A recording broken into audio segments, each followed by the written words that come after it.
how much of your management process is just like crunching numbers and sticking to numbers? I think we learned some really good lessons from our first business of not being in the numbers a lot, or as much as we should have been. And so Matt and I, since day one, we were like, we have to understand our numbers. I think that's the most important process of running any business, but especially a print shop where there could be opportunities for additional costs that can just creep up on you.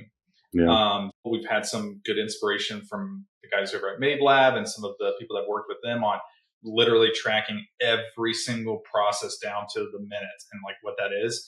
But every single day, Matt and I are at some level of a P&L that we look at. We kind of have our own internal sheet where we're looking at just understanding our cash flow and what's on the horizon and where we're standing. So it's the biggest, I think, component of our decision making in the business for sure. If it's not measured, it can't be improved. You can actually get to the root cause rather than just like, why were you guys slow? Like we had this job set up and it was a huge job. It was going to take all day. Why was the output this hour so low?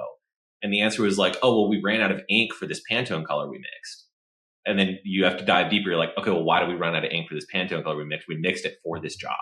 And then you like dig deeper into the problem. And we're like, oh, we don't have like a process to figure out how much ink we need to make. They have a calculator for that.